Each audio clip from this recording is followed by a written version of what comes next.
Hello, my name is Matt Fainer. I am a chemistry professor at the University of Michigan Flint, and I am also a local fellow Falcon.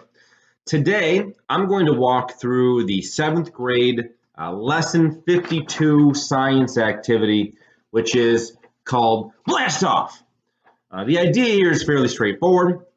You're going to take a small vessel, small capsule, and you're going to provide different amounts of water and propellant, fuel source. In this case, it says effervescent tabs, which I'm fairly certain means Alka-Seltzer, but as you'll see, if that's not available, you can always adapt and overcome. That's what scientists do. For the first few sections, you're just walking through the introduction where you are given the task by the aeronautics team at NASA, which I feel is impressive given your seventh grade status, to develop a fuel system and a rocket system to propel a payload to investigate potential new planet Hydra Legacy X, or 10, if you are old school Roman. So the first couple parts of this, part 1, 2, 3, you're going to read about the assignment. In part 4, it lists the materials. You will see that I'm going to improvise some things for a few reasons. 1, I try and cut down on material waste as needed. 2, I didn't have everything. I don't know how many of us are holding on to a plastic film container. I did not have one available, so I had to find something different. And I also have different spaces available to me. So I can use my garage as a setup for this, where I don't necessarily mind if it gets too messy, but if you have to do it in your house, then you'll want the garbage bags to provide you with an easy cleanup. So for part 5, which I'm going to leave you to, you are going to walk through the design of a rocket. I'm going to talk a bit about what structure is, what is this? Payload, guidance, and propulsion. So you'll have to do a little background research, or what we as scientists call a literature search, to learn a bit about those systems as you think about developing your own rocket. That's not much fun to put on a video, so I am going to leave you to it, and you will rejoin me at a more fun and interactive section. I hope that was exciting for you. I managed to look up a few things myself also. As I made my prototype design, I had to, you have to make a fun name, so I just gave mine some random letters. It's see you later. It doesn't really mean anything. There's no deeper meaning behind it, or is there? This is V1, version 1. It gives you the opportunity to change your prototype design later on. So I found a little plastic container that has a lid that pops on and off. I was able to find this at a local hardware store. I won't do any specific product placement, but it's a very local hardware store. I imagine you can find materials like this at a craft store if you needed to. It was not expensive at all, about $1.50 for 6 of them. Anything that can improvise a film canister. And for those of you who are in 7th grade, I'm 100% sure you probably don't know much about this. But you want a lid that doesn't screw on, because what will happen is your fuel and your water will combine together to generate a gas, and as that gas increases, it increases the pressure inside of your capsule until the cap pops off. And really, if your cap is against a stable base, what will happen is that your canister, your rocket, will fire in another direction. So you need a cap that will affix onto your canister, but it has to be loose enough that it can pop off. I was considering trying a Tic Tac box. I think that might be something that works as well. Don't be afraid to improvise and innovate. You just need some vessel that can hold some water and some fuel propellant to try and make your rocket go. I didn't have Alka-Seltzer, but I had emergency. You need something that effervesces. Effervesces is a fancy term for makes the bubbles. As long as you have something that makes the bubbles, you'll be fine. I did test this. It does work. I'm not sure it works as well as Alka-Seltzer would, but it works. The rest of my design is essentially just setting my parameters. So I'm going to start with 3/4 of water, and I'm going to start with, since I have a powder here, I'm going to use half a teaspoon. I need something simplistic that I can reproduce. Science is all about reproducibility and trying to keep your variables as close as possible when you're running through a specific set of tests. So if you're using a tablet, you're trying to use exactly 1/2 of a tablet or as close to that value as possible. If you're using your demarcations on your canister, you want to try and fill the canister up to those lines as closely as possible.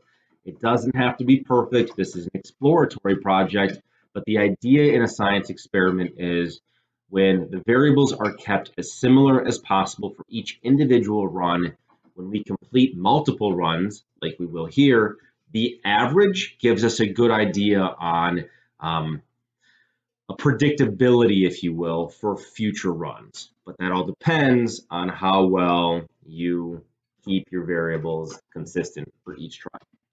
The next thing we will do is you will rejoin me and we will actually see how this works.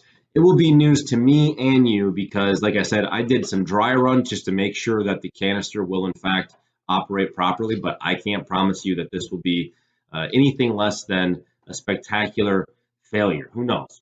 Let's find out. All right, so we're out in the garage and we're gonna give this a try. You'll see I have my tape measure set up. No part of me thinks this little guy is gonna fly 8 feet, but let's be hopeful. The instructions call for a tape measure. You just need a starting block that your rocket can blast off from. So I have a chunk of wood here. Again, I kind of lined up a bit of what I'm doing experimentally. So I'm gonna add my powder, the emergency. You would use Alka-Seltzer, or you could use this. Add it, cap it. I'm going to set it up as fast as I can.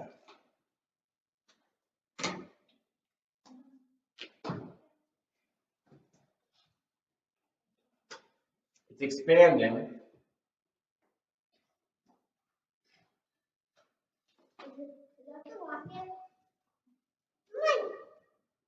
Kiwi, step back.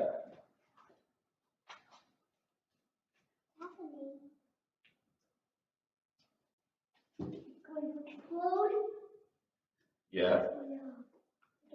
Hopefully.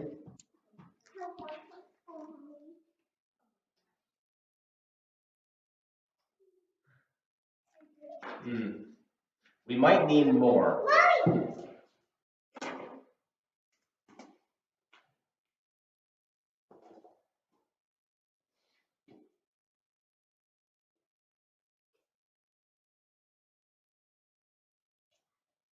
You see it moving around. Oh! That's it. It's right there. My wife is looking as if it's gone to the end of the garage. It has not. It has traveled what I would call 16.5 centimeters.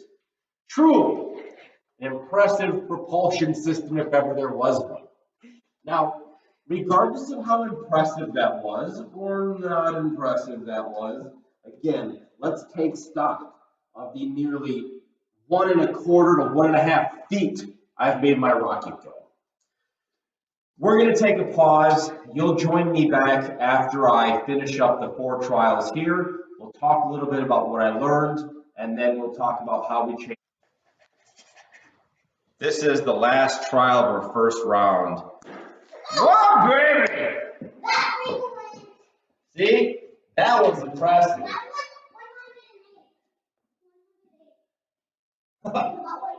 Yeah, I'll call it right there. 108 centimeters, which is a little bit better than our very first run. So I think what happened is while we were learning how to put everything together, it just became a bit better. The distance kind of increased a bit with each run. We'll take a pause, I'll work the data up, and we'll come back and talk about changing the variable. We worked up all the numbers, and the average speed, we kept it in inches. I was reporting it as centimeters, but that was all wrong.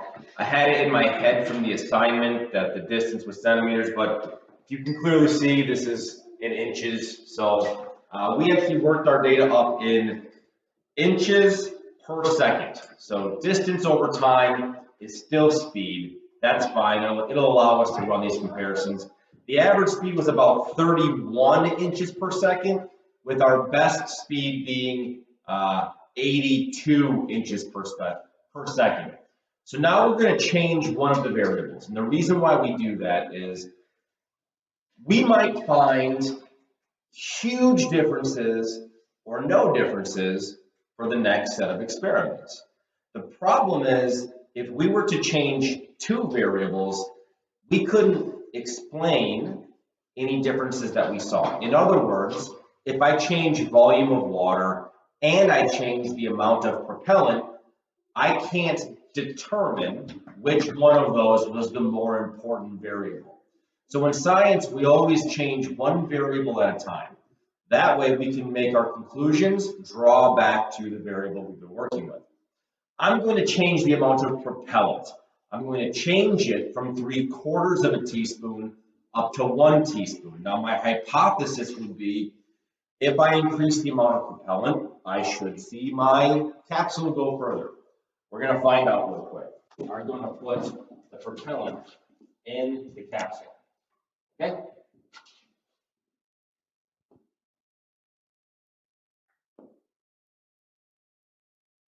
All right. 1 teaspoon in.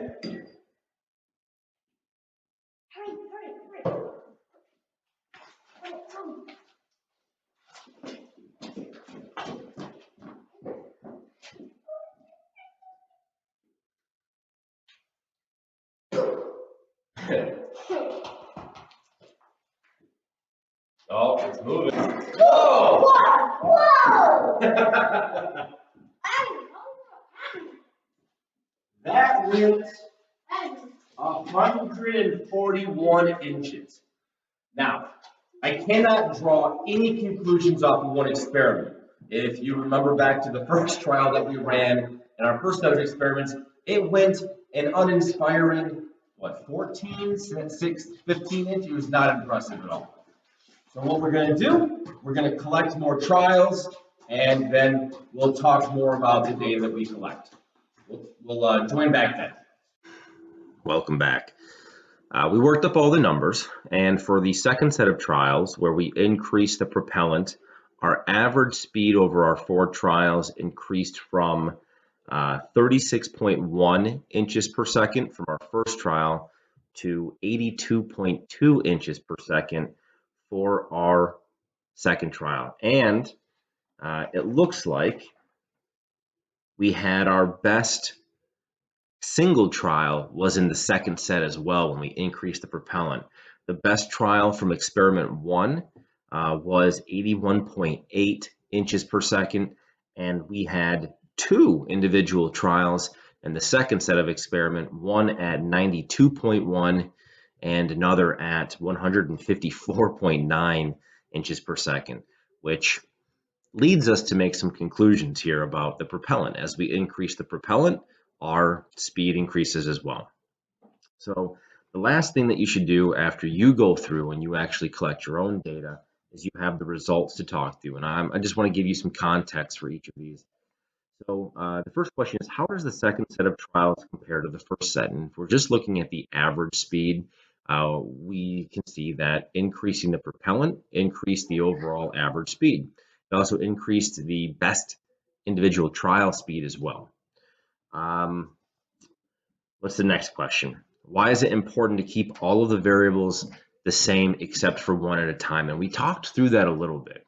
Remember, whatever conclusion you're going to reach based on a set of experiments, you can't change multiple variables. Otherwise, you won't be able to determine or identify which variable caused the change.